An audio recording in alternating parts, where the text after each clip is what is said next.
What's up? What is happening, guys? Welcome back to my channel. If you're new here, hello, hi, my name is Justice Maxwell.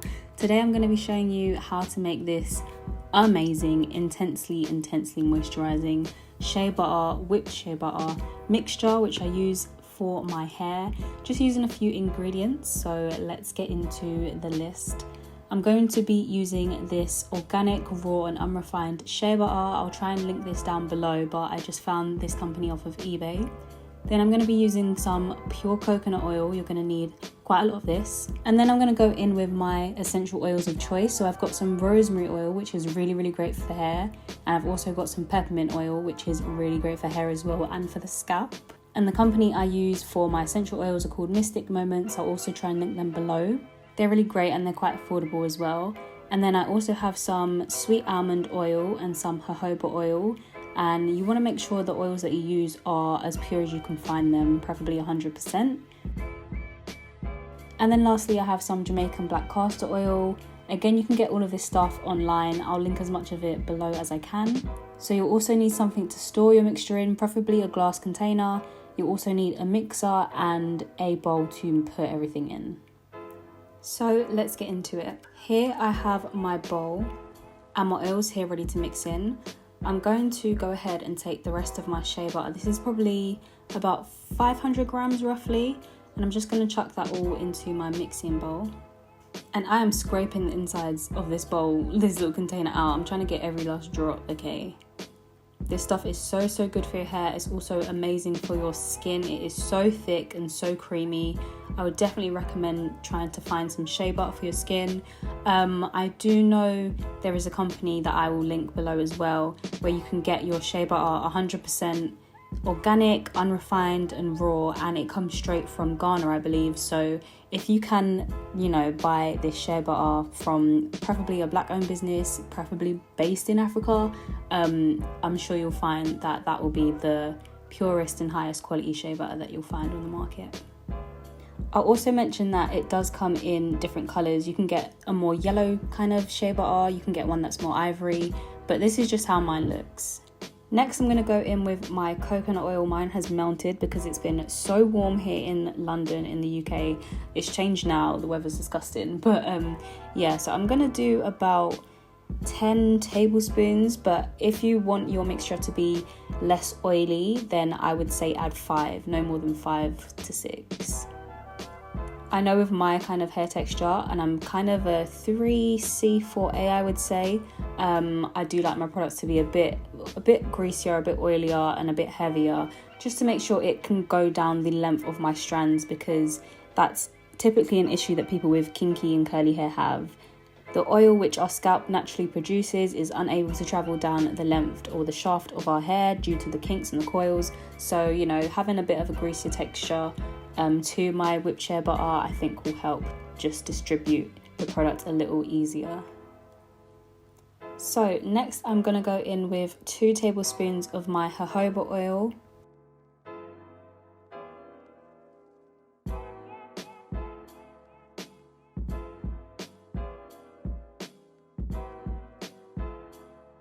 I'm also going to add 2 tablespoons of my sweet almond oil. Next, I'm going to add 1 tablespoon of Jamaican black castor oil. I'm only going to add 1 because this is quite a thick oil and I don't want the mixture to be too thick, as like I said, I want it to be able to be distributed easily throughout my hair and throughout the length of my hair. And then with my essential oils, I'm going to go in with 10 drops of peppermint.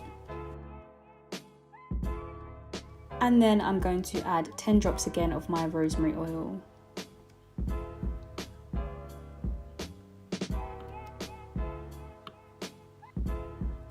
Now, once you've combined all of these ingredients together, you're going to kind of want to mush the shea butter just a little bit because it will be a little bit solid. I don't actually like to heat my oils or my butters because I feel it kind of changes the integrity of the ingredients, because you're breaking down kind of the bonds and everything in them.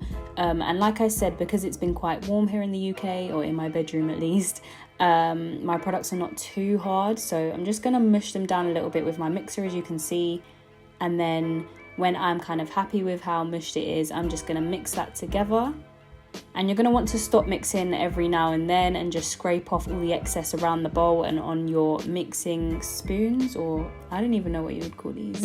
your mixer, I guess. And this looks gorgeous. It looks like cake icing, and I like really want to put this in my mouth, but like that would be dumb. So I'm just going to mix this again quickly. Like I said, I want it to be quite stiff. I don't want it to drip while I lift up the container. And as you can see here, this looks pretty good. I'm pretty happy with this. I think it is done. Altogether, I probably mix this for about 10 minutes, if that, on a high speed. And yeah, that's come out perfect. So I'm going to be storing this delicious looking mixture in this glass mason jar, which is so freaking cute. I got this off, I think, eBay or Amazon, I can't remember, a while ago. I'll try and find this and link it below. If I can't, they have a ton of these kind of jars on the internet. Like, you'll be able to find something, don't worry about it. And I find it is a good idea to store this in glass rather than plastic, just because plastic has a lot of contaminants. You don't want that getting into your mix, as we've used pure, organic and unrefined ingredients. So go ahead and find some glass to store this in. And you want to try and find something that's airtight, or as airtight as possible, just to keep this mixture, you know, fresh and high quality. Hey guys, so I thought I would come and just quickly show you how I actually use the product that I just made. So I'm just going to go ahead and take some water in a spray bottle and just wet my hair. There's nothing really in my hair at the minute, maybe just a tiny bit of leftover leave-in conditioner, but this is what I like to do. First of all, I find that my hair is a lot easier to manage once it has some moisture in it, and I just want to make sure I get all of my hair, see it's still like dry back here. So once my hair is nice and wet, I will take any kind of water-based like leave-in conditioner or kind of moisturizer, and I will just quickly go through my hair with that, mainly focusing on the ends and the length of my hair. And I'm just going to distribute that. I'm not going to use too much because obviously I've got the product that I just made. This is just something that works for me though. And I'm just using a moisturizer by Cantu for now. Just making sure I get all of my hair, break that through. And now you can see my hair has like shrunk up because it's got all of that kind of moisture in it, you know, it's real juicy. Okay, looking like you came from the 70s on your own. What? So the final step is going to be to go in with the product that I made. The reason I'm doing it in this order is because obviously you want to use the water as a moisturizer, or just to add moisture to the hair first of all. Then you want to go in with some kind of leave-in conditioner, another water-based product. And lastly, you want to use something that is an oil and something that's a bit heavier. And that is because oil and water don't mix. So once you've moisturized your hair and it has all of the moisture in it, you want to use an oil to seal that moisture in so that your hair doesn't get dry super fast. So I'm just going to take a little bit that was left over in my bowl. And I'm telling you guys, the consistency of this is just, it's beautiful. It's beautiful. Beautiful. So I'm just going to take a bit and rub this together, and look how easily it's just going to melt. Like, it's just melted. So I'm just going to go through and distribute this mainly to the ends of my hair. I don't like to be too heavy-handed when I use this product, only because it is pretty much oil based, so it will be quite heavy on your hair. But I find it just depends how you want to use the product. So my best friend, who I'm actually making this for, she likes to use this product as a hair mask. So she will slather her hair in this, and I think apply it to her scalp as well, and then leave it on maybe overnight and then wash it out the next day. And she's let me know that's really helped her hair. It keeps her hair really moisturized and healthy and shiny. So it depends how you want to use it. I'm obviously just using it as a sealant and to keep my hair moist, so I'm not going to go too heavy. I just want to make sure it is nicely distributed throughout the hair. I know there's a bit of an argument around putting shea butter on your scalp. I know that some people can find that it clogs their hair follicles and clogs their pores.